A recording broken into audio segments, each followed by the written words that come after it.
먼저 제가 한 건데 성경을 좀 읽고 보도록 하겠습니다. 성경은 고린도후서 4장입니다.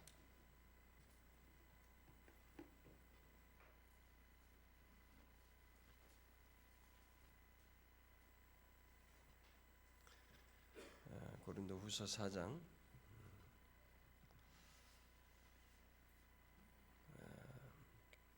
1절과 2절 우리 한번 같이 읽어보면 좋겠습니다. 4장 1절과 2절 같이 읽겠습니다. 시작.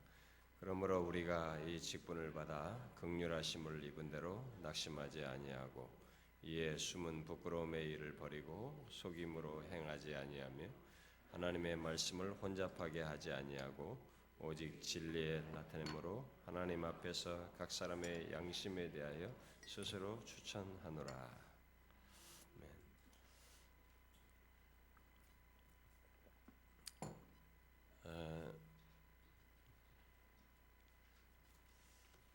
오늘 이 자리에 오신 여러분들을 제가 만나서 반갑고요. 원래 지금 아마 멀리서 오시든 지방 여러 곳에서 오시는 걸로 알고 있는데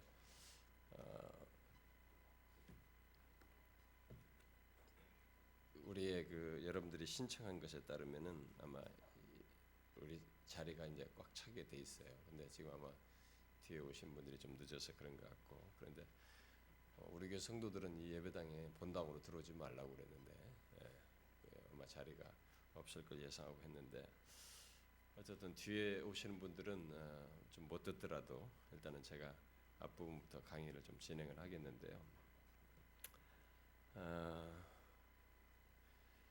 우리가 처음에는 이게 한 제한된 숫자만 좀 했으면 하는 생각이 있어서 적게 시작을 했는데 여러분들이 참 많은 사람들이 또 자꾸 강력하게 원하고 제안을 했음에도 불구하고 일단 우리가 숫자를 많이 오버했습니다.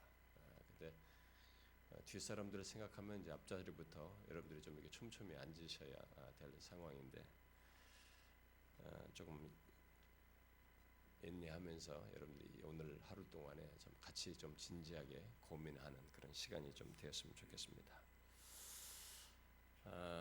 우리가 지금부터 오늘 우리가 함께 나누려고 하는 이런 내용들은 여기 대부분이 이제 사역자들입니다. 우리가 신청을 받으니까 대부분이 사역자들인데 사실 누가 어떤 자격 문제를 거론하면 거기에 대해서 이게 자격이 있다라고 쉽게 말할 수는 없지만은 그저 하나님께 은혜를 구하면서 함께 고민하고 또 함께 추구하는 그런 시간이 되었으면 하는 바람으로 우리가 이런 내용을 같이 나누려고 합니다.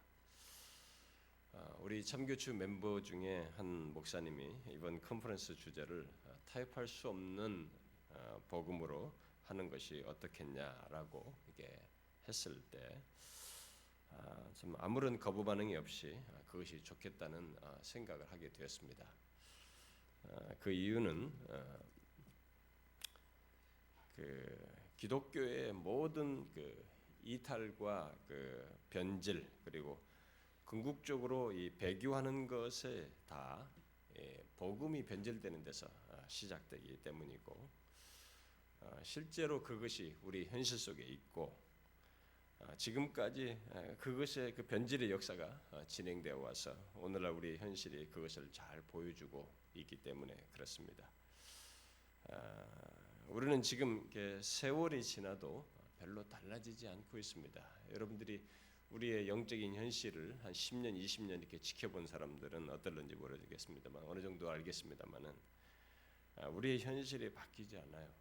지금 갈수록 이 복음의 변질이 더 심해지는 것을 보고 있습니다. 그 가운데서 그런 우리의 현실을 거스려서 참된 진리를 곧 복음을 바르게 전하며 교회를 세우고자 하는 그런 사람이 만약 우리 현실 속에 있다면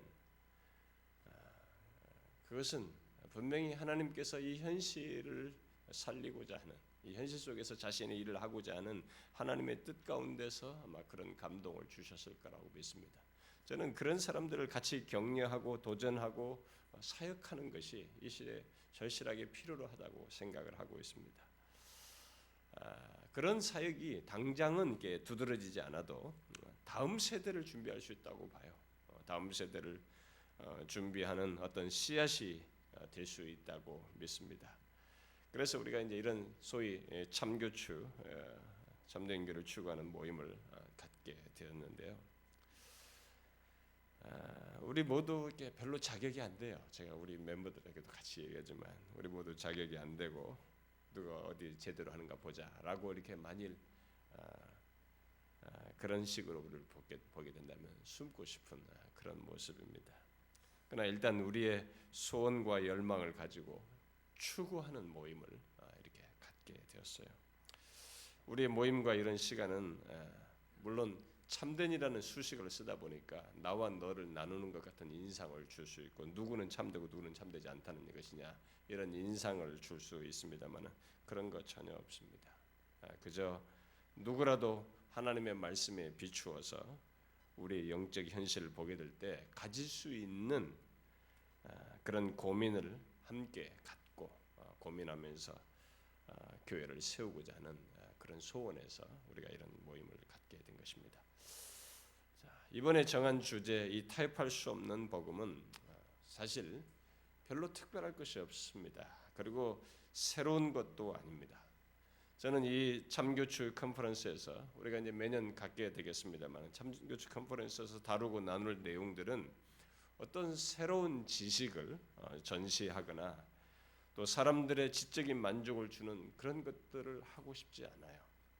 우리가 무슨 뭐 개혁주의라는 이런 이름 아래에서 사람들에게 생소한 어떤 사상들을 이렇게 좀 더 발굴해내 가지고 그런 것들을 뭐 그것이 분명히 필요할 수 있겠는데 그런 것들을 전시하고 그래서 사람들의 새로운 이런 실학에서의 어떤 모르는 세계를 조금 소개하는 어떤 지적 만족 같은 것을 추구할 것이 아니고 하나님께서 우리 현실 속에서 보기를 원하시는 게 있다고 저는 믿습니다. 다시 말해서 오늘날 교회들이 갖고 추구해야 할 그런 것이 있다는 것이죠. 우리 목회자들이 갖고 추구해야 할 것이 또 있는 것입니다. 또 모든 신자들이 가져야 할 것들이 있어요.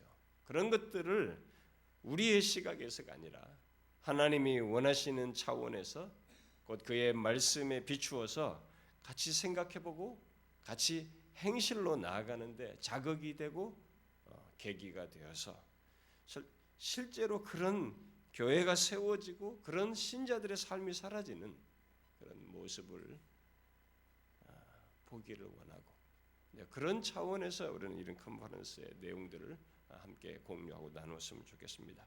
요즘 우리 한국교회 안에는 나름 바른 것을 추구하는 다각적인 시도들이 여기저기서 특히 젊은이들을 통해서 젊은 사역자들을 통해서 행해지고 있습니다. 특히 개혁교회에 대한 이 개혁주의에 대한 어떤 열망을 가지고 그들의 사상을 말하고 함께 그런 것들을 이렇게 공부하는 모임과 그룹들이 많이 일어나고 있습니다. 근데 그런 우리의 분위기 속에서 제기되는 것은 다 공통적으로 그런 것을 공부하는 사람들이 가지고 있는 생각은 뭐냐면 우리들이 너무 무지하다. 우리들의 현실이 이런 개혁주의나 바른 것에 대해서 너무 알지 못한다라는 이런 보통 공통적인 얘기를 합니다. 그래서 바른 진리와 그것을 추구한 앞선 믿음의 선배들을 공부함으로써 도전을 받고 그래서 그런 글들과 사상들을 재발견해서 이렇게 발표하고 가르치는 세미나도 갖고 이런 일들이 또 함께 공부하는 모임들이 현재 많이 있는 걸로 알고 있습니다. 네, 그런 현상은 우리의 영적 현실을 생각하게 돼서 상당히 고무적이라고 봐요. 그리고 얼마든지 추천할 만한 내용이라고 생각이 됩니다. 그러나 지금 우리의 문제는 분명 바른 것에 대한 알매 부재가 있어요. 그것은 반드시 극복돼야 된다고 생각이 됩니다. 그러나 사실 더 심각한 것이 있습니다. 그것은 아는 지식에 따라서 행하질 않아요. 이게 우리에게 진짜 안 되고 있습니다. 이게 어디로부터 기인되는가 묻고 싶을 정도로 안 되고 있어요.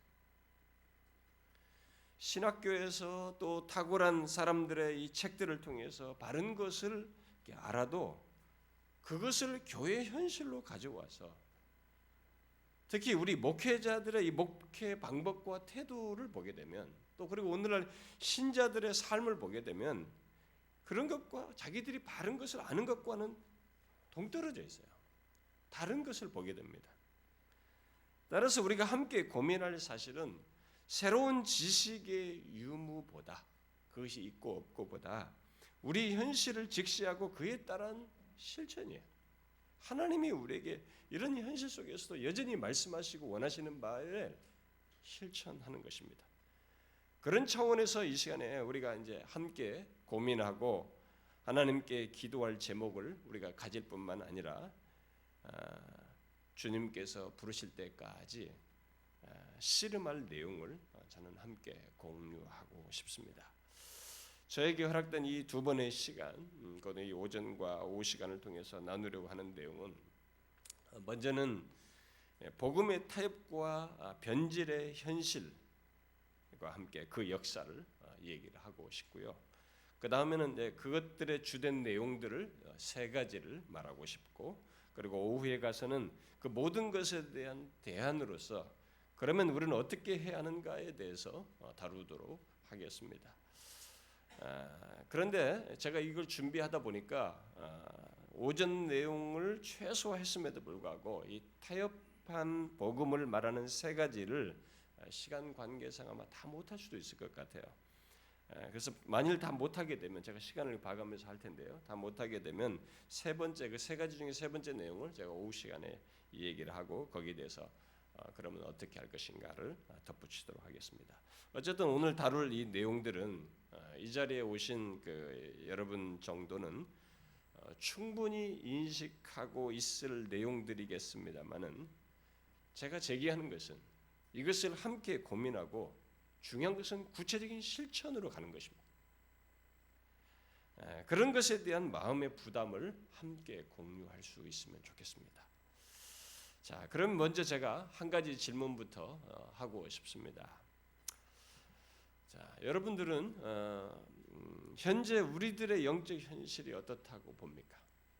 자, 제가 한번 질문을 하고 싶습니다. 여러분들이 많은 질문을 받아보셨고 여러분도 제기를 하는 질문인데 현재 우리들의 영적 현실이 어떻다고 생각합니까? 어떻다고 생각하십니까? 막연하게 좋고 나쁘고를 말하기보다 한번 진지하게 우리는 이 문제를 생각해야 됩니다. 오늘날 이 시대를 우리가 다른 시대에 살지 않고 이 시대를 두어서 예수를 믿게 하고 복음을 전하는 자로 세웠을 때 우리는 이 시대 속에서 현재를 보면서 이 질문을 더 할 필요를 느끼고 있습니다. 어떻다고 생각하십니까? 저는 이런 질문에 대해서 긍정적으로 말하는 사람을 별로 만나보지 못했어요. 근래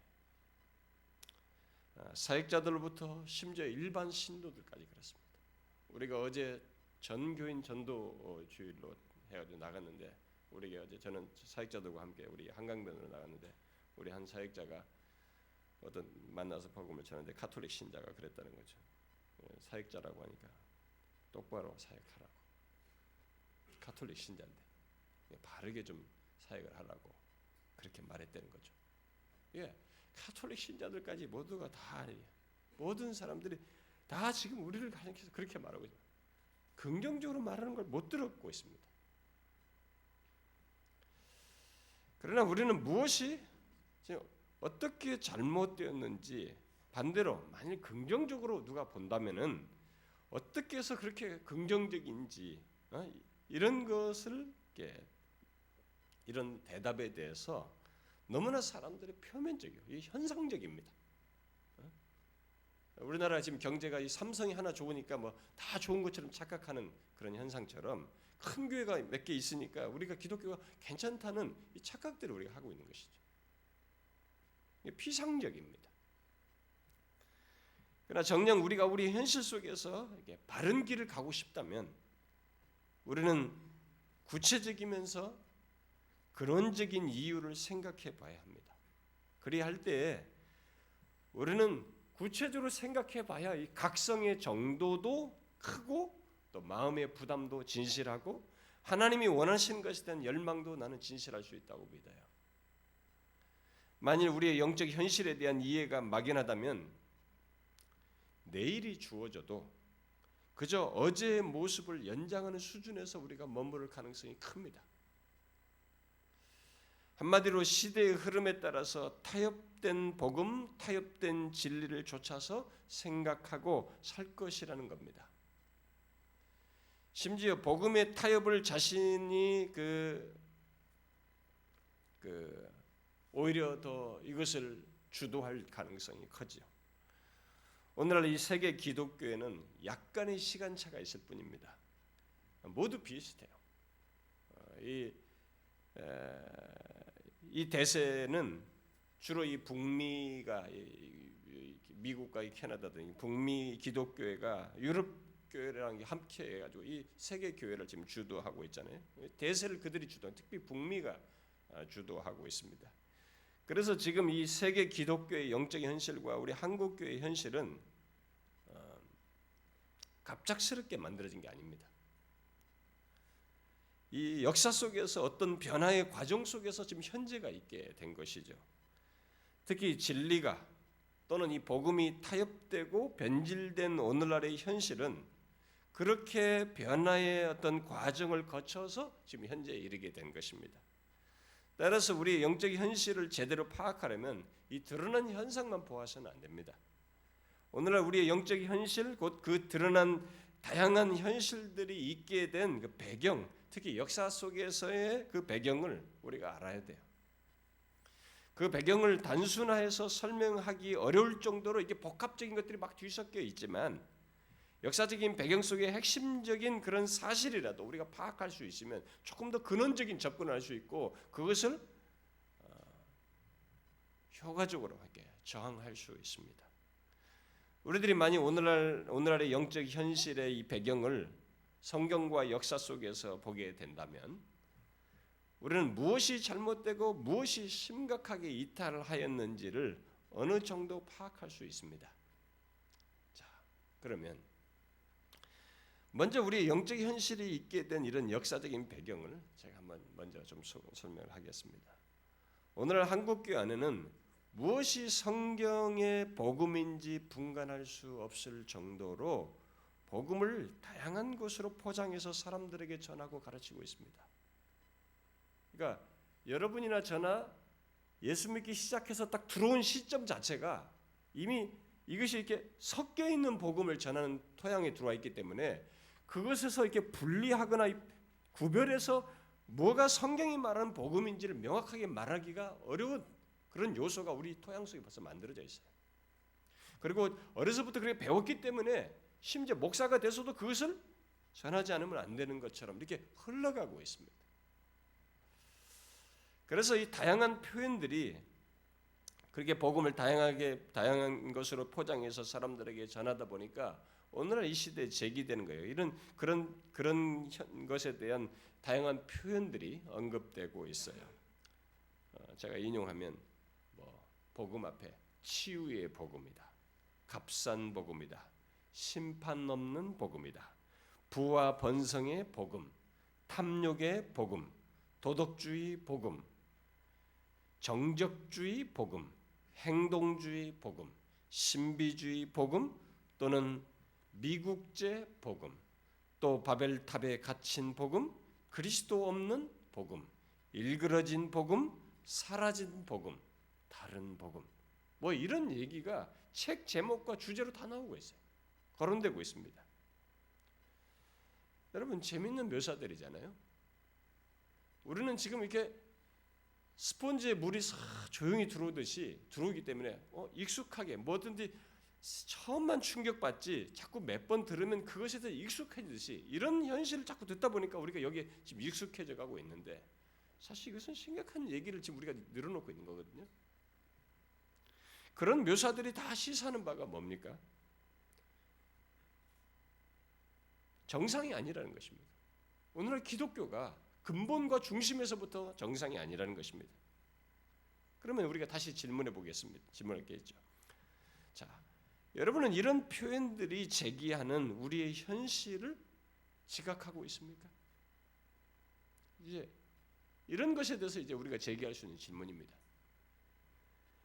이런 표현들이 제기하는 우리의 현실을 지각하고 있느냐는 거예요. 또 지각한다면 얼마나 진지하게 지각하고 있느냐는 것입니다. 복음 대신 다른 것이라면 다른 것들은 우리가 조금 비본질적인 것은 그냥 조금 이게 양보할 수도 있을 것 같아요. 그럴 수도 있다 이렇게 할 수 있을 것 같습니다. 별로 심각하지 않을 수 있습니다. 그러나 이 세상을 구원하기 위한 복음이거든요. 세상을 구원하는 복음, 교회를 교회되게 하는 복음이고 기독교를 기독교답게 하는 복음이요. 기독교의 핵심인 복음이에요. 그리고 우리를 살리기도 하고 동시에 세상을 심판하는 복음이에요. 그런 복음이 그렇게 달리 포장되고 왜곡되고 변질되었다는 것은 그런 현실은 이건 가벼운 게 아닙니다. 가볍게 생각하는 우리들이 지금 문제인 것이죠. 이런 현상 자체는 절대 가벼운 게 아닙니다. 정말로 복음이 그렇게 되었다면 오늘날 교회와 예수 믿는 우리는 가장 심각한 상태에 있는 것입니다. 그리고 열방을 향해서 우리가 할 수 있는 것 중에 가장 중요한 것을 참 무기력한 가운데 지금 무기를 들고 다 날 빠져 있는 무기를 들고 무슨 열방을 향해 가고 무슨 세상을 향해 간다라고 말하고 있는 것입니다. 세상은 점점 멸망해 가는데 구원할 도구를 상실하고 있는 것이죠. 그런 이 멸망을 향해 가는 세상을 향해서 그런 복음을 얘기하니 그들이 빛을 볼 수 있겠는가? 소망을 볼 수 있겠는가? 그러니까 이 사람들이 소망이 안 보이니까 교회를 우습게 하는 것입니다. 복음을 말해도. 교회 안에서 어떤 사람들은 이런 영적 현실에 대해서 극단적인 태도를 취합니다. 옛날 중세 시대나 그렇게 했듯이 섹트처럼 바뀌는 거예요. 도피하는 거죠. 그래서 자기들끼리만 무슨 더 집중을 하면서 특별히 구원에 대한 이런 것에 집중을 하게 돼요. 섹트들이 주로 그렇거든요. 기독교 복음은 이렇게 교회 안에서도 이렇게 바르게 양육되는 이런 문제가 있지만 이것이 결국은 밖으로 향해서요. 세상을 살리는 복음이거든요.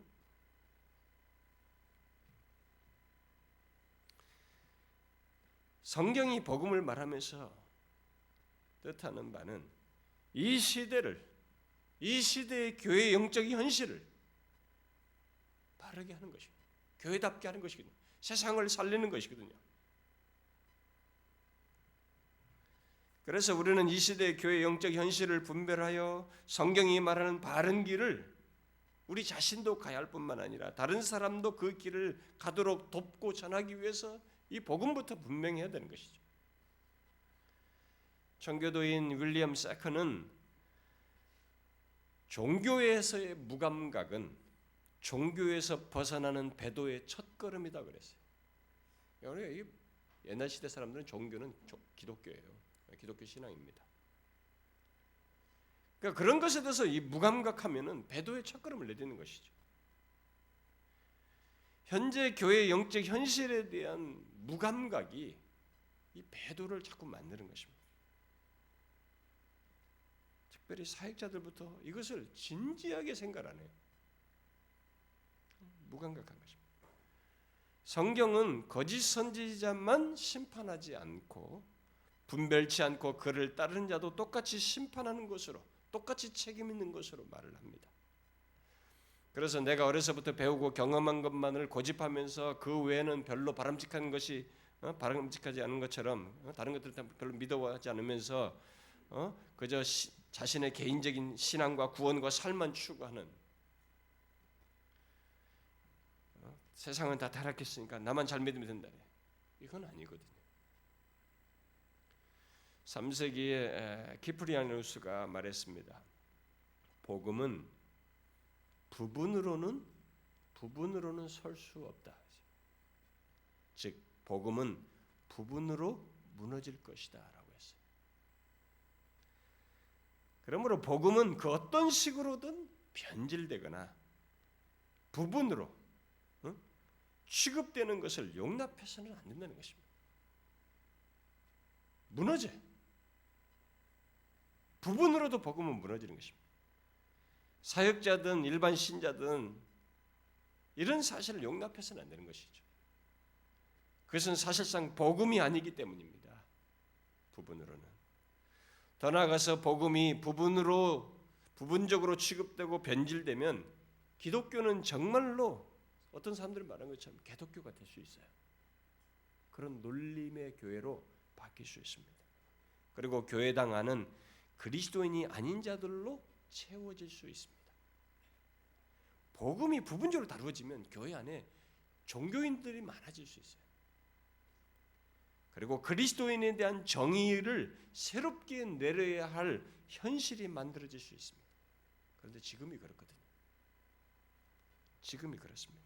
세계 교회뿐만 아니라 우리 한국 교회가 지금 그러하고 있습니다. 우리는 진실로 누가 진짜 그리스도인인지 물어야 하는 현실에 있습니다. 그렇지 않으면 진짜 그리스도인이란 뭔가, 성경이 말하는 그리스도인이 뭔가를 정의를 해야만 하는 현실에 있어요. 그걸 낮추든지 성경이 말하는 대로 이렇게 한번 규명해 보든지 말을 해야 할 현실에 있습니다. 어떻게 해서 이렇게 되었습니까? 그것은 바른 복음을 부분적으로 취급하며 타협하고 변질했기 때문입니다. 로이 존스 목사는 지금으로부터 몇십 년 전에 유럽과 미국 교회의 그런 모습을 간파했어요. 그래서 그는 복음이 그리스도인의 존재를 정의하고 어떻게 그리스도인이 되게 하는지를 외쳤습니다. 그렇게 복음은 기독교와 그리스도인의 존재를 규정하는 중심이라는 것입니다. 그런데 지금 우리는 기독교의 생명이요 심장인 복음, 또 예수 믿는 우리의 중심이요 뿌리인 복음, 더 나아가서는 세상의 소망인 복음을 별것 아닌 것으로 취급해요. 진짜 돈보다도 못한 것으로. 대신 모조품들을 가지고 복음이라고 자꾸 선전하고 있습니다. 문제는 많은 사람들이 그런 현실을 그렇게 심각하게 여기지 않는다는 게 더 문제예요. 그저 대용품, 모조품의 일시적인 단맛에 도취되어서 그것을 복음이라고 말하고 전파하고 있다는 것입니다. 그러면 과연 교회들이 타협하여서 만든 이 복음의 모조품들은 어떤 것들이 있으며 그것들은 어떤 과정 속에서 현재 이르게 되었을까? 이 질문을 이어서 해야 되겠습니다. 현재 기독교 안에는 앞에 인용한 여러 표현에 해당하는 다른 복음들을 아주 친근하게 붙들고 외치고 믿고 따르고 있습니다. 자, 여러분 한번 생각해 보십시오. 복음에 주로 우리들의 지금 현실 속에서 복음에 주로 어떤 것들이 덧입혀져 있고 복음을 대신하여서 이렇게 전해지고 사람들이 따르고 있습니까? 오늘날 우리 뭐가 주로 복음에 주로 덧입혀져 있습니까? 여러분들은 최소한 세 가지를 현실 속에서 교회 속에서 볼 수 있을 겁니다. 아니 여러분들은 이 가장 두드러진 그 세 가지 정도는 볼 수 있을 거예요. 더 많이 있지만 세 가지 정도는 볼 수 있어요. 왜냐하면 이 타협한 복음을 전하고 따르는 사람들은 거의 이 세 가지에 빠져 있어요. 세 가지 중에 하나 이상의 매력을 느껴서 빠져 있습니다. 이게 무엇입니까? 자, 먼저 개괄적으로 얘기하면 먼저 이 정신과 육체의 치유를 복음으로 얘기하는 것이 오늘날의 그 복음으로 포장한 것이 오늘날 우리 현실이에요. 결국 이렇게 건강한 상태를 갖는 것이 이게 최고예요. 그것을 건강을 복음으로 말하고 있는 것이죠. 두 번째는 가장 많은 사람들이 전하고 찾는 왜곡된 복음은 가짜 복음은 뭐냐면 부와 번성이죠. 또는 성공을 복음으로 포장하는 것입니다. 그리고 마지막 내용은 도덕 또는 삶을 복음으로 포장하는 것입니다. 이것은 일명 세 번째 것은 도덕주의 또는 도덕적 자유주의로서 교리와 삶을 분리해서 삶을 중심으로 해서 그것을 기독교 복음으로 포장한 것입니다. 이것은 여러분들이 한번 이제 나중에 곰곰이 같이 생각을 해보면 좋겠습니다. 지금 굉장히 인기가 있거든요. 자, 제가 오늘 말하려는 이 세 가지는 지금도 여전히 두드러지게 오늘날 여전히 복음을 변질시켜서 대중적으로 크게 수용되고 전파되고 있는 굉장히 강력한 것입니다. 이것 외에도 더 말할 것들이 있겠습니다만 제가 이 시간은 이 세 가지만을 말하겠습니다. 너무나 매력적이어서 목회자들까지 완전히 발을 빼지를 못하고 수용하고 있어요. 그리고 이것을 강력하게 외치고 있고 그런 가장 대표적인 것들입니다. 자, 여러분이 언뜻 보아도 그 세 가지는 너무 매력적이에요. 이것들은 모든 사람들이 다 원합니다. 다 원하고 구하는 것들이고 그래서 사람들을 끌어들이기 위해서든 붙잡기 위해서든 이 세 가지를 복음처럼 말하게 되고 또 많은 사람도 찾고 있어요. 이 세 가지는 일상적인 말로 말하면 건강, 돈과 성공, 도덕적인 삶 그거예요. 오늘날 모든 사람들이 원하는 것이 다 뭡니까? 돈 아닙니까? 건강 아닙니까? 요즘은 피트니스 릴리존이라고 하잖아요. 바디라인 만드는 게 그 종교 수준이 되어버렸다는 거죠. 돈과 성공은 신이 되었습니다. 그리고 신앙을 추구하는 사람들에게 도덕적인 삶은 구원의 내용이 되어 있습니다. 특히 그것들을 각각을 절실하게 필요한 사람, 내가 뭐 치유가 절실하게 필요하고 현실이 답답해서 뭔가 성공과 돈이 절실하게 필요한 사람들에게는 정말로 그게 기쁜 소식이에요. 그렇기 때문에 기독교회가 그것들을 복음에 자꾸 섞는 것이에요. 아니 복음으로 말을 해버려요. 그래서 어느 때부턴가 이것이 이제 공개적이고 대중적인 것이 돼버리고 교회에서 만연되게 됐습니다. 그래서 우리는 이 세 가지 각각을 살피기에 앞서서 그런 것들이 기독교 복음으로 둔갑해서 정말로 복음을 변질시킨 그 배경을 먼저 좀 알아야 돼요. 제가 바로 이 세 가지를 얘기하면 여러분들이 별로 이게 다 아는 얘기라고 생각할 수도 있겠는데 먼저 우리가 이것이 어떻게 해서 이렇게 됐는지 현실에 오고 있는 그 배경을 좀 역사적으로 알 필요가 있습니다. 오늘날 많은 사람들이 그렇게도 좋아하고 원하며 따르는 이 타협된 이 복음들 곧 그 세 가지가 어떻게 복음으로 둔갑해서 기독교에 이렇게 깊이 뿌리를 내리게 되었을까? 현재 기독교에 만연해 있는 타협한 복음의 그 내용들의 뿌리를 이렇게 내리게 된 그 역사를 이렇게 보게 되면 역사가 길어봐야 뭐 얼마 되지도 않습니다. 계몽주의 배경에서 태동되어 가지고 1800년대에 영향을 미친 독일의 슈라이마허라는 사람이 그 이후에요. 그 이전에도 기독교 안에서 진리에서 빗나간 주장들과 그런 부류들이 있었지만 그런 것들은 얼마 지나지 않아서 식었어요. 그런데 이것은 지금까지 계속돼 버리고 있습니다. 기독교 안에 계속 뿌리를 내려서 지금까지 이르러서 복음을 변질시키게 하는 것은 1800년대에 그 기독교화돼서 기독교 안에 기독교에 그 영향을 미친 그 슐레마허라는 사람으로부터 시작됐다고 할 수가 있습니다. 그는 당시 정통 기독교에 대해서 회의적인 태도를 취하고 성경이 말하는 예수 그리스도에 대해서는 믿지 못하겠다는 태도를 취했음에도 불구하고 목사가 되어서 종교론을 주장을 했는데 놀랍게도 성경과 동떨어진 그의 종교론이 시대에 영향을 쫙 미쳤어요. 여러분 지금도 시대와 동떨어진 이런 신학론과 기독교의 그런 것들이 영향을 미칠 수 있는 게 이 반발대에 의해서 더 영향력이 클 수 있는데 이때 당시도 현실에 대한 반발 속에서 그래가지고 그게 영향을 미쳤어요.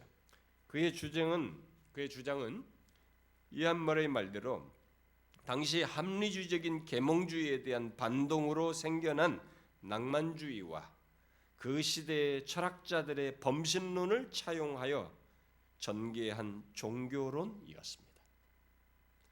그 내용의 요지는 종교는 교리의 문제가 아니라 느낌, 직관, 경험의 문제라고 한 것입니다.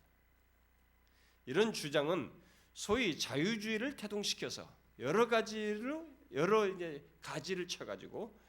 쳐서 기독교 안으로 이렇게 발전해 왔습니다. 그런 주장 속에는 뒤이어서 기독교 안에 그런 주장들이 이제 뒤이어서 기독교 안에서 나타나서 복음을 변질시킨 그 씨앗들이 있었습니다. 그 과정 속에서 어떤 것이냐면은 낭만주의에서 주장하는 직관적, 우리가 이제 낭만주의 하면은 여러분들이 합리주의에 대한 반동으로 이제 생겨나거든. 낭만주의가. 그래서 낭만주의 음악이라든 막 이런 거 있잖아요. 낭만주의 감성과 직관과 이런 걸 중시하는. 그래서 낭만주의 음악이 막 꽃을 피우는 거지 거기에 같이요. 근데 그게 이제 그 태동 속에서 나와 있는데 이 반동 속에서 이 슐라마하가 이런 것과 낭만주의가 다 전맥을 다 해버린 거죠. 그런데 이런 주장 속에서 이게 뿌리가 쫙 지금까지 영향을 미치는 뿌리 이게 씨앗들이 거기서 다 심겨져요.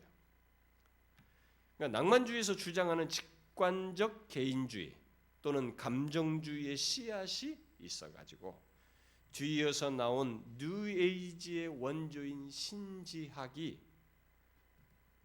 신지학에서 추구하는 체험이나 실존주의에서 중시하는 주관성과 경험적 측면 그리고 오늘날 교회들이 신비주의적인 체험을 추구하는 것의 씨앗이 거기에 있었어요. 슈라마하가 주장하면서 이런 것을 태동시킨 거기에 지금까지 이렇게 신지학이나 뭐 뉴에이지의 원조인 신지학이나 뭐 실존주의에서 말하는 주관성과 경험적 측면이나 오늘날 신비적인 체험을 오늘도 똑같이 신비주의가 유행하잖아요. 이런 것들이 뿌리가 거기 씨앗이 거기 있었습니다. 지금까지 계속 연결이 돼 있어요.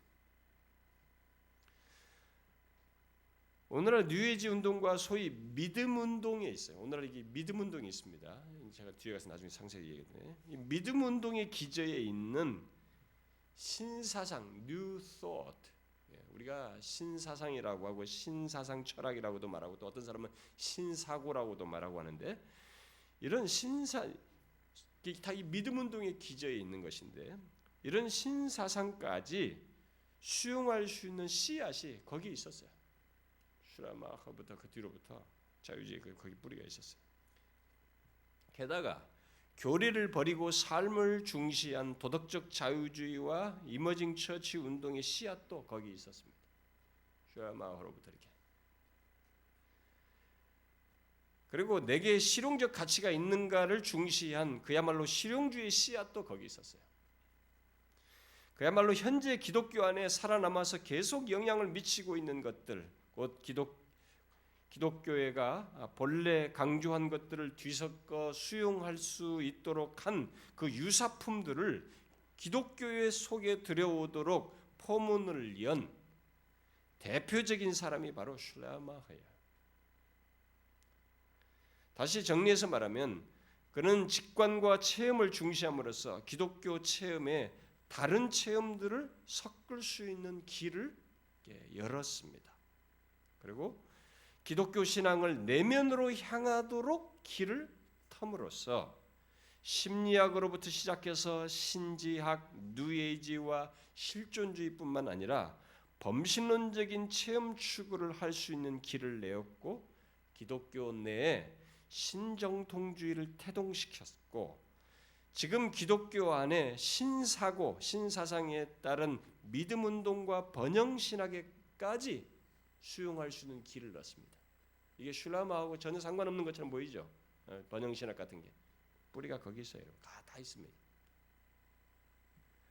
더욱이 신학적 자유주의를 태동시켜서 교리를 경시하고 교리와 삶을 분리시키는 현대 기독교 안에 도덕적 자유주의 또는 신자유주의 또는 그리고 이머징 처치, 이머전트 그룹이 생겨나는 길도 일찍이 거기서 열어놨어요. 결국 치유와 신비주의적인 체험, 번영신학, 교리와 삶을 분리시키는 도덕적 자유주의 등이 교회 안에서 일어나도록 슈라마하가 길을 열어놨어요. 이렇게 다양한 것들을 이렇게 폼을 다 열어놔 버렸습니다.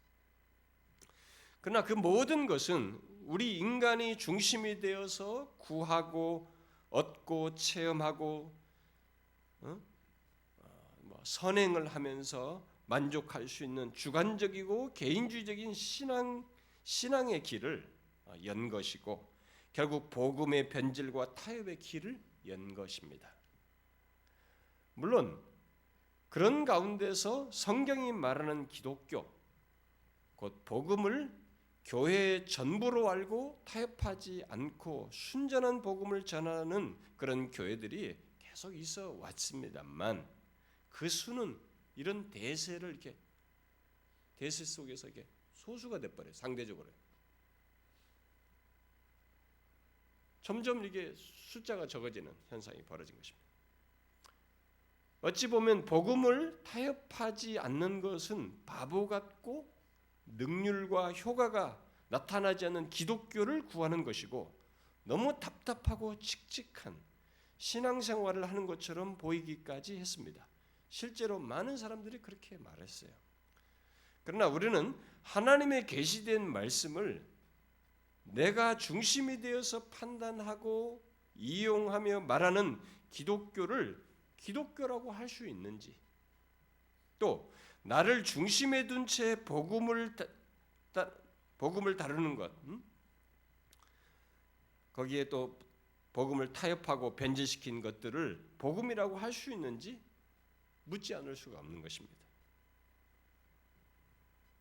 그러면 이 질문에 대한, 제가 지금 제기한 이런 질문에 대한 대답을 위해서 오늘날 교회를 뒤덮고 있는 이 세 가지 변질된 복음을 설명을 이런 역사적인 배경 속에서 하지 않을 수가 없습니다.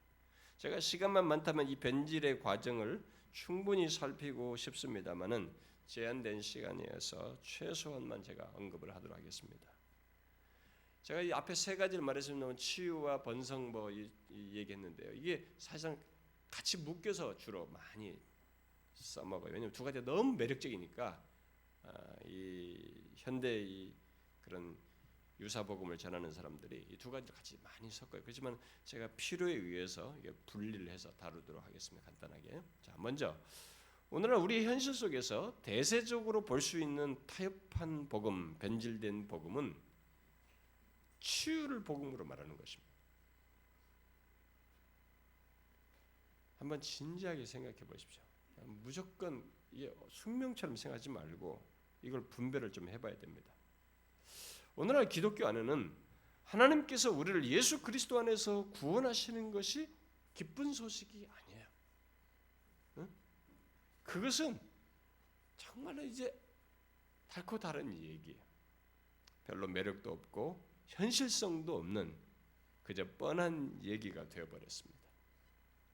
대신 몸과 마음을 지금 현실적으로 이렇게 타치해주고 치유하고 건강하게 해주는 그런 말씀이 기쁜 소식, 굿뉴스가 되어버렸어요. 몸과 마음의 치유를 어떻게 하느냐는 것은 별로 중요하지 않습니다.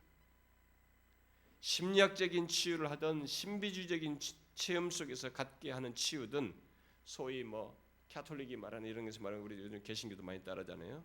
피정이든 관상이든 무엇을 하든 간에 심지어 은사주의자들이 말하는 기적에 의한 치유이든지 일단 몸과 마음에 어떤 치유가 있는 것이 복음이에요. 그러나 이런 치유를 복음으로 둔갑시키고 포장하게 된 것은 또 그런 목적으로 감미롭게 말하고 그것들을 이렇게 마음에 어떤 타치가 있으면 복음으로 이렇게 말하는 이런 것들은 사실 길어봐야 얼마 되지 않았습니다. 교회 안에서 이게 보편화된 것은 이미 교회 안에서 이런 치유를 이렇게 중요한 것으로 부상시킨 사람들은 길어봐야 얼마 안 되는데요. 19세기 영국의 어빙파 같은 사람들, 그리고 독일의 블룸하르트 부부가 그런 걸 많이 운동을 했고, 또 미국의 A.J. 고든, 또 우리 찬송가 작사다로도 나오는 A.B. 심슨 등이 치유에 관심을 드러내었어요. 이들이 기독교 안에서요. 그래서 사람들에게 이렇게 알려주고 일단 유명세가 뒤에 나올 정도로 그런 것이 있었습니다만, 사실은 20세기 오순절 운동과 그에 뒤은 은사주의자들에 의해서 이 치유 운동이 오늘의 기독교 이렇게 보편화된 것입니다. 또 1950년대 심리학을 복음주의 교회들이 들여옴으로써 플러신학교가 이게 심리학을 뜻하는 신학 대학원 같은 것을 세워가지고 말이죠. 심리학 대학원 같은 걸 세워가지고 그래서 교회 보편적으로 이렇게 공개적으로 1950년대부터 복음주의에 들어오면서 이런 치유나 이런 것을 복음으로 둔감시킬 수 있는 게 장을 확 열어버렸죠. 이렇게 해서 이제 기독교는 몸이든 마음이든 치유를 복음으로 확고하게 만들어 버렸어요. 역사 속에서. 우리는 성경에서 몸과 마음을 치유하신 하나님의 역사를 많이 봅니다. 그 때문에 치유 복음을 말하는 그런 자들을 그런 그 성경의 많은 구절들을 가지고 치유한 그런 내용들을 근거로 해서 정말로 치유를 복음으로 이렇게 막 말할 때 정말로 그럴듯합니다. 워낙 우리들이 말씀하면 받아들일 자세가 있는 사람들이기 때문에 그것을 성경의 근거만 가지고 이렇게 탁 하게 되면 다 그럴듯하게 와닿아요. 이들은 마치 기독교가 치유를 위해서 있는 것처럼 말하기까지 합니다. 그러면서 대담하게 사람들에게 치유를 약속하고 선언하기도 하고 믿을 것을 강요합니다. 그리고 놀랍게도 우리의 현실은 그런 치유를 강조하는 교회에 사람들이 정말로 많이 모여요. 얼마 전에 한국의 대표적인 일간 신문에 신사도 운동으로 유명한 이 서울의 한 교회가 온갖 질병을 이렇게 깨알 같은 것으로 자기들이 이런 질병 저런 질병 고쳤다면 질병 가득 채우면서 치유 집회 또 예언 집회에 오라고 이렇게 초청하는 광고를 냈어요. 그래서 막 거기에 보면 또 뭐 이빨 뭐 은이빨이 금이빨 바뀌는 그런까지 다 나왔어요. 자, 그런 것에 대해서 어떤 사람들은 교회가 치유를 강조하는 것이 무엇이 문제이냐라고 제기를 합니다. 자기가 특별히 그런 것에 조금 뭐 경험이 있다고 하는 사람들은 이 경험을 성경만큼 강력하게 믿기 때문에 그게 뭐가 문제냐라고 주장합니다.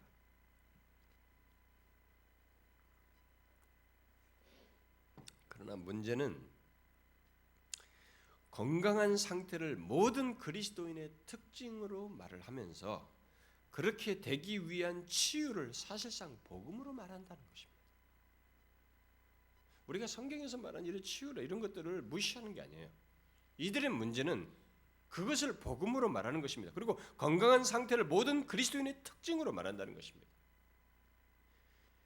심리학적인 치유든 또 기적적인 치유든 복음 대신 치유를 아니 복음보다도 치유를 더 중시하고 사실상 그것을 복음으로 말하는 내외적인 치유론자들은 인간의 어떤 조건, 곧 건강치 않은 조건을 하나님의 뜻에 반하는 것이고 최소한 치유하고자 하는 하나님의 뜻을 사단이 방해해서 생긴 것으로 말을 하고 있습니다. 그러면서 치유를 복음인 양 외치는 사람들은 누가 치유받지 못하고 있다면 그는 믿음이 부족하기 때문이라는 선언을 해버려요. 제리 세이번이라는 사람이 그들의 치유 교리를 그대로 잘 드러냈습니다. 그가 이렇게 말했습니다. 치유하는 것이 하나님의 뜻일 뿐만 아니라 모든 사람을 치유하는 것이 하나님의 뜻이다. 고통과 질병의 창조자는 사단이다. 하나님은 그분의 말씀의 권능으로 우리의 치유를 예비해 놓으셨다. 손톱의 염증에서 결핵에 이르기까지 그것이 무엇이든 누군가 어떤 고통이나 질병과 통증으로 아파하는 것은 하나님의 뜻이 아니다. 손톱이 조금 아파도 이게 하나님의 뜻이 아니에요. 그러나 성경은 죄와 악이 없는 상태, 눈물과 질병이 없는 상태를 그리스도께서 다시 오신 뒤로 밀어놓았습니다. 이 세상에서가 아니에요. 따라서 우리는 이 땅을 사는 동안 시련을 겪을 수가 있고 마음의 상처를 받을 수 있으며 바울처럼 육체의 가시를 지니고 살 수도 있는 것입니다. 우리는 하나님께서 그의 주권 아래서 가지신 은밀한 뜻까지 다 알 수 없습니다. 기독교는 아니 복음은 영원한 골칫거리인 죄와 그로 인한 저주와 형벌로부터 영원한 구원을 하나님께서 예수 그리스도 안에서 주신 것을 말하는 종교이지 한시적인 것을 가지고 복음처럼 말하는 종교가 아닙니다. 기독교는 그 어디에서도 얻을 수 없는 이 세상 어디를 뒤지고 아무리 탁월한 것을 사람을 행복하게 한다고 하는 그런 장소를 찾아가 봐도 거기서 얻을 수 없는 그리스도의 대속적인 죽음을 가지고 구원을 말하고 영원한 안식을 말하는 종교예요. 오늘날 교회들이 그런 치유를 기독교의 전면에 두고 아니 최고의 가치로 두고 또 최고의 관심거리를 둠으로써 그것을 복음으로 치장하여 선전하고 마치 판매하듯이 하는 것은 분명히 다른 복음이에요. 다른 복음입니다. 제가 아까 그랬잖아요. 부분적으로만 복음을 해도 이것은 교회를 배도로 이끄는 것이죠. 그러나 여러분 아십니까? 교회들이 이런 식으로 치유 복음을 대중적으로 말하는 것은 기독교 역사에서 고작 해봐야 150년 전쯤부터 시작되어서 한 70년 전부터 퍼지기 시작했고 한국 교회는 길어봐야 40~50년밖에 안 됐어요. 기독교 총 역사를 놓고 보면 이렇게 대중적으로 치유로 복음으로 말한 게 전 역사를 보면 몇십 년 안팎이에요. 초기부터 시작해봐야 대중적으로 시작한 계산해봐야 150년이에요. 그러나 최근 10년에서 20년은 더욱 대중적으로 나타난 이 기독교의 한 분위기가 되어버렸습니다. 치유를 복음으로 말하는 것이. 그래서 치유를 빙자한 다른 복음이 교회들 안에 보편화되어서 전해지고 있습니다. 우리는 여러분과 제가 사는 시대가 이런 현실이라고 이게 원래 기독교인 줄 아는데 천만의 말씀입니다. 이건 완전히 복음을 변질시킨 것입니다. 지금 그렇게 대세적으로 그런 다른 복음을 수용하다 보니 치유에 도움이 되는 것이면 반기독교적인 것도 소리 없이 갖다 쓰고 있어요. 체면도 거는 것입니다. 아니 왜 선명한 전인격 이지와 감정과 의지를 타치하셔서 그런 채널을 통해서 역사하시는 성령의 역사를 왜 이렇게 몽롱한 방법과 체면을 걸어서 하나님의 역사로 둔갑시킬 수 있냐 말이죠. 그런 것이 하나님의 이름으로 모인 예배당 안에서 벌어진다는 것 자체가 이것은 정말로 재앙스러운 것입니다. 뉴에이지 사상과 불교의 선사상과 범신론이 뒤섞여서 심리치료를 도모하고 육신치료를 위해서 사용되고 있는 것이 우리의 현실입니다. 더 극단적으로는 반복음적인 일까지 생기게 되어 있습니다. 그래서 기독교는 치유를 복음으로 말하지 않습니다. 그건 복음이 아니에요. 치유가 있긴 하지만 그걸 복음으로 말하지 않습니다. 복음을 그렇게 희석시키면 안 됩니다. 그러면 기독교가 생명력을 잃게 되는 것이죠. 그 다음 두 번째로 오늘날 교회 안에 만연해 있는 타협한 복음이요 결국 다른 복음은 부와 번성으로 포장된 복음입니다. 아마 이 대중적으로 가장 보편화되고 수용되고 있는 변질된 복음 그리고 가장 인기 있는 가짜 복음을 말하라고 하면은 바로 이것이라고 생각이 됩니다. 여러분은 소위 기복신앙이라는 말을 통해서 우리 한국 교회가 예수 믿어서 형통하고 번성하는 것을 마치 복음처럼 외쳐왔다고 하는 것을 잘 알고 있을 것입니다. 그리고 지금도 그런 설교를 사람들이 좋아하고 그래서 그런 설교를 하는 교회들이 그나마 사람들이 많이 모여요. 진짜 제가 교회를 이렇게 여러 군데 이제 안식 올 때 다녀보니까 예배에서 하루 종일 설교 중에 아니 모든 기도 중에 축복이 한 20번 나와요. 그냥 공짜 수표 날립니다. 그렇게 해야 성도들이 좋아하니까. 사람들이 거기에 좋아하고 많이 모입니다. 우리는 왜 그렇게 많은 사람들이 이 거짓된 복음에 반응할까를 물어봐야 됩니다. 왜냐하면 이 세상에서 잘 되는 것을 정말로 복음처럼 외치고 가장 실제적이고 현실적인 복음으로 여기며 전하고 듣는 오늘날 우리들의 모습이 결국 정상이 아니기 때문에 우리는 이 질문을 해야 됩니다. 지금 교회들이 마치 복음처럼 말하는 소위 번영복음의 논리 체계가 세워진 것은 사실 역사가 짧습니다.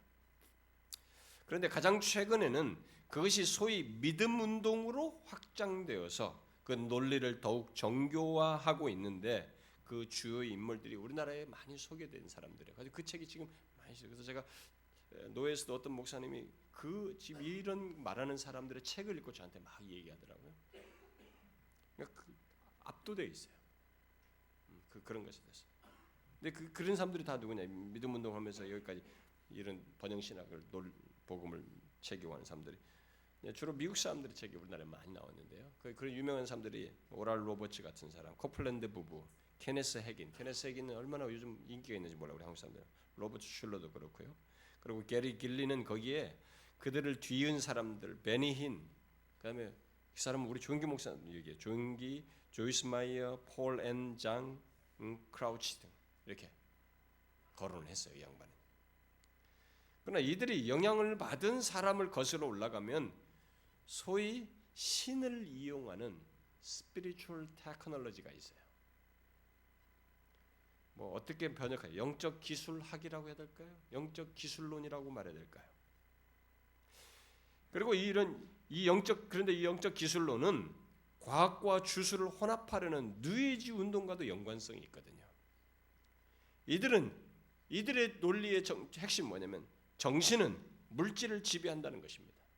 그런 주장을 일반적으로 하게 되죠. 흔히 번영의 법칙은 바로 그런 원리에 입각해서 주장하게 됩니다. 주장되기 시작했죠. 곧 과학의 법칙이 자연을 지배하듯이 그런 영적의 법칙들 또한 행복과 불행을 지배한다는 것입니다. 오순절 진영에서 이런 원리를 주장하는 것을 보면서 마이클 호튼은 어디까지가 오순절 운동이고 어디까지가 뉴에이지 미신인지를 구별하기가 쉽지 않은 때가 많다 이렇게 말했어요. 그러나 실제로 그렇게 정신의 영역, 소위 영적 세계를 사용하여 물질 세계를 통제한다는 것은 자기 자신의 실제를 창조할 수 있다는 초월주의자들이 흔히 사용하는 영적 테크놀로지예요. 초월주의자들이 써먹던 것입니다. 그래서 초월주의에서 소위 아까 뉴소트는 퀸비라는 사람이었는데 뉴소트 그 신사고 신사상이라는 것이 초월주의에서 사실 나온 거예요. 거기서 나왔고 심령과학 종교들 우리가 미국에 보면 크리스천 사이언스 같은 것이 있잖아요. 또 릴리지어스 사이언스 있죠. 그런 종교과학교에 또 유니티 스쿨, 유니티파들이 있습니다. 뭐 이런 것들이 거기서 다 태동돼요. 그러니까 이런 그룹들을 우리가 몰라도 우리가 알아야 할 것은 오늘날 번영복음을 주장하는 사람들의 뿌리가 그들과 선이 다 있다는 것입니다. 그 뿌리들이 이 신사상 또는 신사고 철학이라고 하는 것이 이 번영신학과 깊은 연관성을 가지고 있다는 것입니다. 그 신사고의 E.W. 캐년이라는 사람, 목사인데요. 나중에 이 사람이 1890년대에 영향을 받아가지고 교회로 들어가요. 이 사람. 그가 소위 번영복음을 말하는 사람들, 특히 믿음 운동을 통해서 번영복음을 말하는 사람들에게 영향을 미쳐요. 크게 영향을 미쳐요. 그래가지고 번영복음 이론이 더 체계화되게 됩니다. 그러니까 신사상의 영향을 받은 사람이 캐년인데 그걸 가지고 근데 그 캐년의 영향을 받은 사람들이 이 번영신학이 체계화한 사람들이 다 거기서 영향을 받았어요. 그래서 사람들은 이 캐년을 믿음 운동의 아버지라고 얘기하는 것입니다. 그래서 이 데니스 홀링거와 마이클 호튼은 19세기의 심령과학과 연관성 있는 신사고와 번영복음의 그 연결을 지적을 했어요. 호튼은 아예 19세기의 형이상학적 신지학적 사교 집단과 현재 오순절 운동 사이에는 직접적인 연결이 있는 것이 분명하다 이렇게 말했어요. 왜냐하면 뿌리가 거기가 맞닿고 있기 때문에. 그러면 이런 영적 교리 속에 이런 연결고리 속에서 소위 번영복음이 주장하는 바가 무엇이기에 그러면 사람들이 그렇게 이 번영복음을 좋아할까? 이 번영복음은 앞에서 말한 그런 계보 속에서 처음에 오순절 운동 속에서 주로 치유를 강조하면서 물질적인 부를 덧붙여서 주장을 했습니다.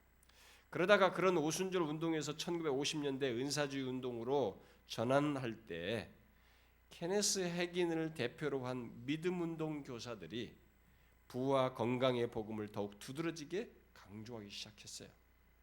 그리고 거기에 오랄 로버츠 같은 사람이 함께 했습니다. 오랄 로버츠는 우리나라의 조은기 목사보다도 앞서서 1947년도에 요한3서 1장 2절 알죠, 여러분? 뭐 삼박자 뭘로 얘기하는 요한3서 1장 2절을 자신의 사역의 기초로 삼고 그 구절에서 잘 되는 것을 물질적인 번성으로 해석해서 강조하기 시작했습니다. 그래서 우리나라의 존귀 목사님이 그 번영 신학의 뿌리를 찾아가 보면 이 오랄 로버츠가 있고 로버트 슐러가 있어요. 그리고 케네스 하긴이 있는 것을 볼 수 있습니다. 제가 미국의 이들을 언급하는 이유는 이들의 번영 복음이 그대로 우리나라에 들어와서 많은 목회자들이 그들의 논리 체계를 따라서 그대로 주장하고 있기 때문에 그렇습니다. 한국 교회 성도들 사이에서 요즘 씨앗 믿음이라는 이런 말을 하는데요. 씨앗 믿음이라는 개념이 유포돼서 추구되는데 그것은 오랄 로버츠가 이미 1970년대 만든 개념이에요.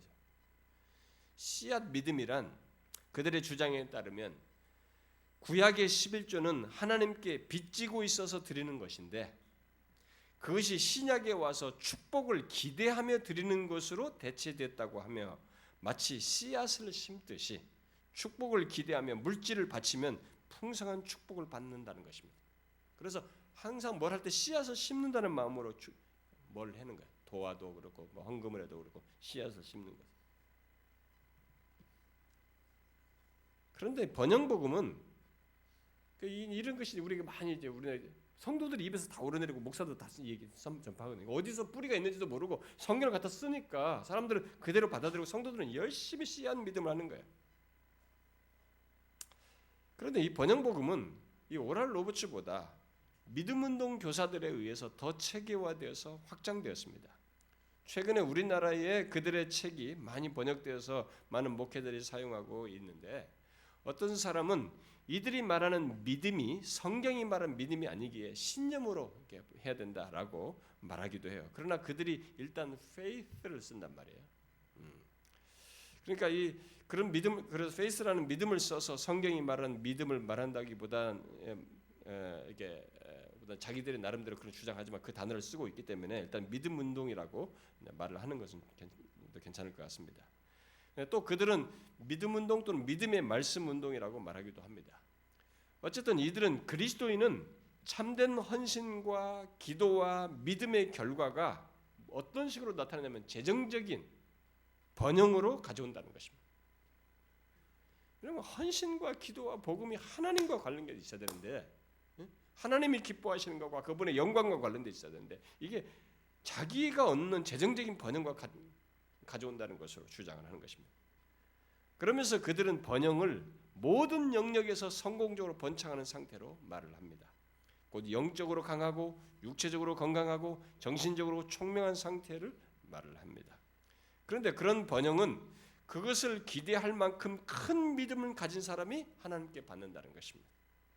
그 근거로 아브라함과 맺은 언약과 함께 그리스도가 가난을 포함해서 율법의 저주를 이미 처리한 것을 근거로 사용해서 말을 하면서 성공의 법칙은 오늘날 보편적이고 우주적인 법칙이다. 이렇게 주장을 합니다. 케네스 하긴은 이렇게 말합니다. 하나님은 확실한 번영의 법칙을 가지고 계신다.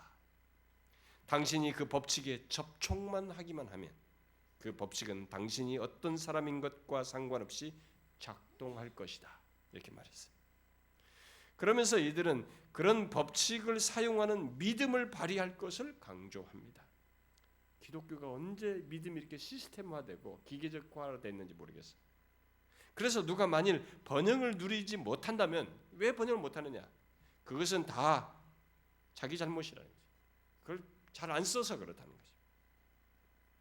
또 이들은 그 믿음을 말로 선포하는 것, 긍정적으로 말하는 것을 크게 강조합니다. 곧 믿음의 말로 하나님의 공급과 약속을 주장하면 하나님의 채워주심을 경험할 수 있다는 것입니다. 그들은 마가복음 11장에 누구든지 산더러 들려 바다에 던지라 하며 그 말하는 것이 이루어질 것을 믿고 의심하지 아니하면 그대로 되리라고 한 그 성경 구절을 가지고 말하는 바가 이루어진다. 그래서 무엇이든 말하고 요구하라라고 하는 주장을 합니다.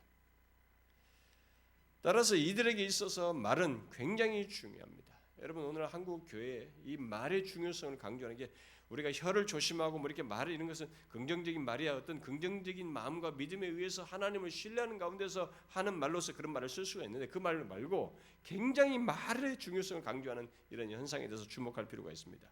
이들이 지금 말을 굉장히 중요시 여겨요. 그들은 우리들이 말하는 것을 내가 말한 그거죠. 말한 것을 가질 수 있고 우리의 말이 우리의 지위를 결정해 준다는 것입니다.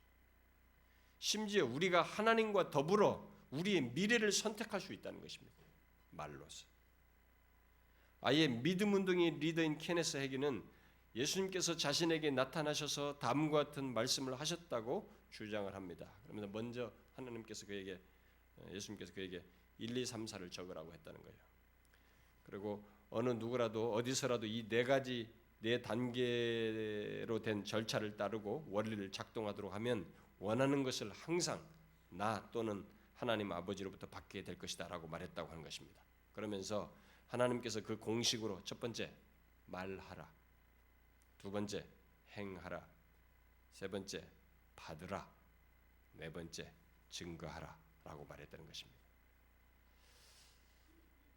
이런 것을 하나님의 계시를 받았다면서 이런 걸 가지고 번영 복음을 체계화하는데 이것을 코플랜드는 먼저 갖고 싶은 것을 보거나 구상화하는 거죠. 보거나 심상을 만들고 이렇게 마음으로 그리는 거죠. 그리고 그것을 성경에 입각해서 주장을 하고 마지막으로 믿음의 말을 하면 현실이 된다는 거예요. 이리하여서 이들은 말의 신적 능력, 말의 권세를 주장합니다. 그러나 이들은 하나님의 뜻이라면 이런 말을 하면 안 돼요. 하나님의 뜻이라면 이렇게 해라. 이런 말을 하면 안 되는 것입니다. 하나님의 뜻이라면이라는 말은 불신앙이라는 거죠. 믿음과 긍정의 말이 아니라는 것입니다. 야고보서에서는 오늘 내일 뭐 하긴 장사꾼의 하나님의 뜻이 말하지 않은 것을 지적을 했는데 거꾸로 얘기합니다. 결국 이들이 말하는 믿음과 긍정적인 말을 통해서 원하는 것을 얻는다는 주장은 그 기저에 하나님께서 주권적으로 주시는 것이 아니라 자신들의 믿음이 강한 능력이나 힘으로 역사한다는 그들 사상의 원조요 아버지인 E.W. 캐년의 신사고 철학이 있는 것입니다. 신사상이. 이들의 연결고리에 대해서 맥코넬은 다음과 같이 말했어요. 형이상학적 이교와 캐년의 연관성 때문에 현대 믿음운동은 성경적이지도 정통도 아닌 교리들을 가르치게 되었다. 이교의 뿌리를 두고 있기 때문에 이 운동의 신학적 열매도 마찬가지로 이교적이다. 결국 성경에 나온 것이 아닌 얘기를 이들이 주장하는 것입니다. 오히려 신사고 철학, 그야말로 이교의 뿌리를 두고 있는 것입니다. 여러분 우리가 번영신학을 주장하는 것이 이게 뿌리가 어디 있는지 알아야 됩니다. 그냥 우리가 잘 먹고 사서 좋은 얘기 해주는 것이 아니에요. 그런 신학 체계 자체가 뿌리가 이교에 있어요. 그럼에도 많은 목회자들이 성경을 사용하며 하나님을 운운하는 가운데 말하는 번영복음을 그 어떤 가책도 없이 두려움도 거부감도 없이 말하며 그로 인한 사람들의 좋은 반응을 성령의 역사로 자꾸 주장을 해요. 그러니까 그것을 사람들이 좋아하니까 이게 성령의 역사라고 생각하는 겁니다. 큰일 날 얘기입니다. 성령의 역사 아니에요. 인간의 이기만 충족해줘도 사람은 가만히 있는 것처럼 좋아하고 감동받을 수 있는 것입니다. 여러분 음악 들으면서 눈물 흘리지 않습니까? 연속곡 보면서도 눈물 흘리지 않습니까? 얼마든지 우리가 그런 것을 타치하면서 눈물 흘릴 수 있는 것입니다. 그것을 하나님의 축복으로 말하는 것은 자아도취에 빠지는 것입니다. 우리는 이 근원을 알아야 합니다. 게리 길리는 믿음 운동의 주장이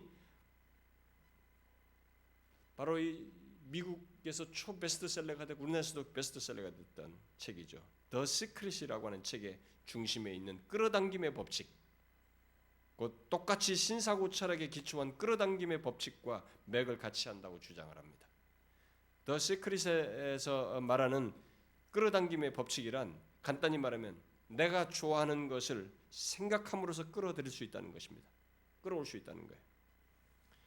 오늘날 이 번영복음을 가장 크게 꽃피운 믿음 운동이 말하는 번영복음은 이렇게 세상 사람들이 이용하는 신사고 철학, 끌어당김의 법칙, 그런 이교 사상에 뿔을 두고 있어요. 그것과 맥을 같이 하고 있습니다.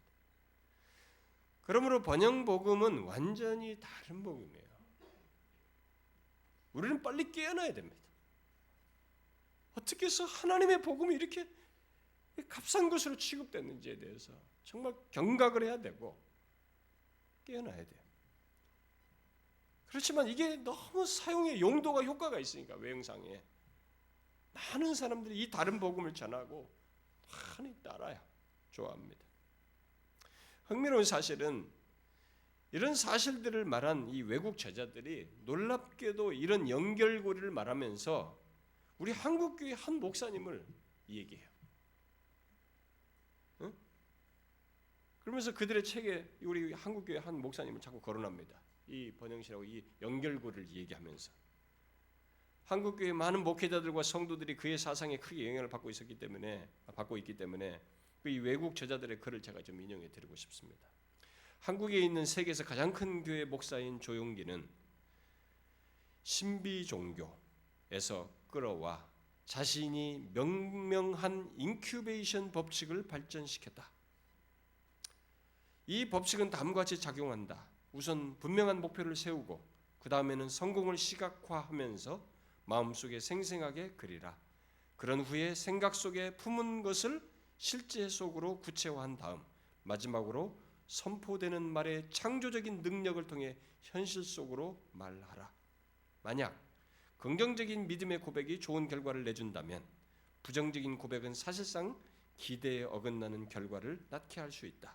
그래서 조용기는 믿음은 우리가 말로써 심는 씨다고 하며 악한 4차원에서 권능이 있다고 악한 4차원에는 권능이 있다라고 말한다. 이 신사고의 철학의 뿌리를 종교 목사도 똑같이 있다는 거예요. 이 외국 저자들이 왜냐하면 책이 다 영어로 번역됐기 때문에 읽고 지금 그렇게 얘기하는 것입니다.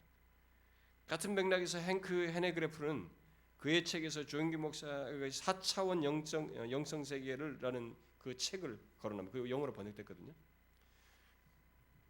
그 책에서 4차원의 능력이라는 이름 아래 믿음 운동 교사인 코플랜드가 주장하는 밀교적인 교훈과 같은 믿음 공식을 교조화하고 있다라고 주장했어요. 조용기 목사가 쓴 이 4차원의 능력, 영적 세계라는 이 책이 이런 밀교적인 이 코플랜드가 주장하는 그 밀교적인 그런 믿음 공식 갖다 쓰고 있다는 것입니다. 그리고 마이클 호튼도 이렇게 얘기했어요. 오순절 계통의 초대형 교회 어떤 목사라고 말을 하면서 이제 그게 이제 우리 한 교회 조용기 목사님을 얘기하는 겁니다. 그렇게 한 뒤에 그가 어떻게 한 그리스도인이 자기 자신의 실제를 창조할 수 있는지를 다음과 같이 설명한다라고 하면서 그의 책 4차원의 세계를 인용하면서 그의 사상의 문제를 이렇게 지적합니다. 하나님께서 이제 그 책에서 인용한 겁니다. 하나님께서 제 마음에 이렇게 말씀하셨습니다. 아들아, 4차원은 3차원을 포함하며 3차원을 통제하느니라.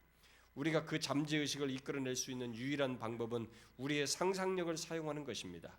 비전을 가지고 꿈을 가짐으로써 여러분은 여러분의 미래를 키울 수 있으며 그 결과를 얻어낼 수 있는 것입니다. 라고 말한 것을 인용한 뒤에 호트는 이것은 스필버그나 루카스가 감독한 영화 같은 소리이다. 하이테크 용어와 개념이 뒤틀리고 원시적이고 미신적인 주술 종교가 만난 것이다. 이리하여 하나님은 신자들의 간구에 매이게 되었다라고 했습니다. 그러고 나서 조용기 목사의 말을 덧붙입니다. 여러분이 여러분의 입으로 예수님의 임재를 만들어낼 수 있습니다. 예수님은 여러분의 입술과 말에 매여 있습니다. 저는 조용기 목사님 이런 얘기한 줄 몰랐어요. 외국 사람의 말을 통해서 알게 됐습니다. 예수님이 우리 입술과 말에 매여 있다는 거예요. 오늘날 교회 안에 얼마나 많은 사람들이 이런 가르침을 따르고 있는지 몰라요. 그리고 이것의 효과를 보고 있는지 모릅니다. 그러나 이런 주장에 대해서 호트는 뉴에이지 초월주의와 오순절파가 조화를 모색하여서 만든 것이라고 주장을 합니다. 우리 한국교회에 지대한 영향을 미치고 있고 그리고 지금도 세계에 가는 곳마다 이 4차원의 영상을 말하고 있는데 그것의 뿌리가 이 신사고 철학에 있고 거기에 영향을 받은 사람들에게 재영향받아서 주장하고 있다는 사실을 알게 됩니다. 결국 그의 번영복음은 출처가 이교라고 이들이 주장을 하고 있습니다. 쉽게 말해서 신사고에 뿔을 든 번영복음이에요. 미국의 케네스기나 이런 사람들과 똑같다는 것입니다. 성경이 말하는 복음은 우리의 꿈과 생각으로 내가 원하는 것을 가져오는 게 아닙니다. 여러분 그렇지 않습니까? 하나님께서 우리를 위해서 생명을 내어 주심으로써 죄와 사망에서 구원하시는 그 사실을 말하는 것이 복음인데 그 위에서 우리를 변함없이 위하심으로써 구원을 이루시는 것인데 우리는 이런 값싼 논리를 가지고 복음을 대치하고 있는 것입니다. 그래서 복음의 중심은 내가 원하는 것을 얻고 못 얻고가 아닌 것이거든요. 그런데 이들은 이 번영복음은 그래요. 복음의 중심을 내가 원하는 것을 얻고 못 얻고로 지금 다루고 있는데 여러분 성경에 돌아와 보십시오. 성경의 복음이 중심이 뭡니까? 내가 원하는 것을 얻고 못 얻고의 문제입니까? 아닙니다. 하나님께서 그리스도 안에서 우리를 위해서 이루신 것을 말하잖아요. 예수 그리스도 그분이 중심에 계시지 않습니까? 그리고 그보다 더한 것이 무엇이 있어요? 한번 생각해 보십시오. 그보다 더한 것이 어디 있습니까? 없습니다, 여러분. 그런데 이 복음을 이렇게 값싼 걸 딱 둔갑시켜 놓고 효과를 보니까 여기에 함몰되는 거예요, 사람들이.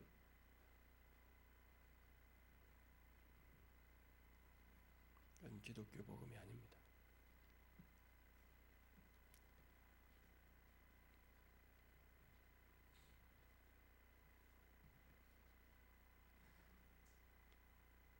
저는 여러분과 제가 이런 얘기를 하는 것에 대해서 단순하게 뭔가 비판하자는 게 아닙니다. 현실을 너무 몰라서 우리가 어려서부터 배운 것이니까. 제가 어렸을 때 일찍이 목회자 되기를 소원했었기 때문에 이렇게 우리 전도사님이나 어떤 사람들에게 책 좀 읽어보라고 준 건데 그때 당시 준 책이 뭐 할렐루야 아줌마였다 뭐 이런 책 주고 뭐 이런 거 읽었는데 그런 거 읽으면서 상당히 감동적이었습니다. 왜냐하면 저는 분별할 수가 없었으니까요. 중고등학교 시절에 뭘 압니까? 근데 목회자들이나 사역자들이나 전사님들 이런 사람들 주는 책이 주변 사람들 추천하니까 그런 거 읽고 상당히 감동적이었습니다. 그리고 막 그게 이렇게 해서 놀랍게 기적도 일어나고 많은 역사를 하는 사람들이 이렇게 막 했구나. 이게 앞으로 목회자면 나도 저렇게 되느냐. 그런 식으로 생각을 했어요.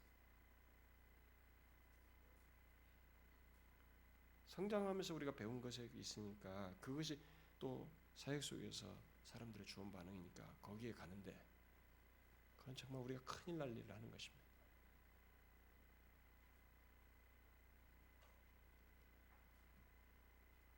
우리는 이런 문제에 대해서 진지하게 고민해 봐야 됩니다. 우리가 이 자리를 참된 교회 주관하는 이런 시도를 하는 것은 아마 여러분들은 어쩌면 따분한 얘기 듣는 것일 수도 있습니다. 어쩌면 제가 칼빈의 무엇을 얘기하고 이런 것이면 더 지적인 만족이 있을지 모르겠습니다. 그러나 저는 그건 여기 아니더라도 여러분들 얼마든지 배울 수 있는 기회가 있을 거라고 생각이 듭니다. 우리는 여기서 이런 내용을 가지고 아주 실제적으로 우리의 영적인 현실에 대해서 우리가 정말로 어떤 사역을 해야 하며 어떤 신자로서 살아야 되는지 이런 영적인 현실에서 그냥 코가 깨듯이 흘려보내만 하는지 진지하게 생각을 하고 고민하면서 내 영혼, 내 한 번밖에 없는 인생을 어떻게 살며 어떻게 어디에 맡겨야 되는지를 한번 고민해보는 그런 시간이 되야 된다고 생각이 듭니다. 제가 강조할 적극적인 내용은 뒤에 있습니다. 이 시간에 괜히 앞서서 참 말하고 싶지 않아서 이 정도를 제가 얘기하겠습니다. 세 번째 내용을 하면 좀 길어질 것 같아요. 이 패널이 있기 때문에 제가 이 두 번째 내용까지 세 번째 내용은 제 뒤에서 얘기해요. 이 세 번째 내용은 우리 한국 교회 지금 젊은이들 다 많이 모이는 교회들이 다 이거 추구하고 세 번째 추구하고 있습니다. 이걸 복음으로 착각하고 있습니다. 어째서 그런지 제가 설명을 간단하게 하겠습니다만 이 자리에 오신 여러분들은 저는 어떤 경로로 우리 여기 와 있는지 잘 모르겠습니다만은 너무 뻔한 현실이죠. 치유와 건강, 부와 성공. 여기 목말라 있는 사람들에게 그걸 믿기로 해가지고 예수 믿으면 행복하고 잘 됩니다라고 하면서 사람을 끌어들여서 일단 효과를 보면 되는 것이라고 생각해서 우리에게 밀어붙이고 있지만 그렇게 하는 순간 우리는 가짜를 팔고 있는 것입니다. 진짜를 전하라고 했는데 일단 하나님을 속이는 행동을 우리가 하는 것이죠. 저는 우리가 한국교회 안에서 이제는 이 대세를 거스려서 성경이 말하는 복음을 하나님이 분명히 하셨고 지금도 하시고 계시며 하실 이 복음의 권능을 말해야 하고 닳고 다른 게 아닙니다. 여기가 지금 닳고 다르다고 생각하고 있는 것입니다. 전혀 닳고 다른 게 아니에요. 내일도 다시 깨어나면 여전히 그 사실이 새로우며 새롭게 할 능력을 가지고 있는 것이거든요. 우리만 지금 그렇게 생각하고 있는 것입니다. 복음을 닳고 다른 것이라고 생각하거든 기독교를 떠나야 돼. 사역을 그만둬야 됩니다. 자격이 없습니다. 이런 값싼 것에 도취돼서 성경이 말한 복음을 못 보는 이런 어리석은 자가 되서는 안 됩니다.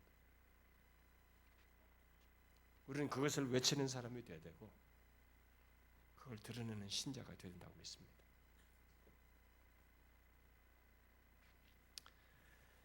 세 번째 것은 제가 오해하도록 하겠습니다. 제가 먼저 잠깐 기도하고 패널을 하도록 하겠습니다.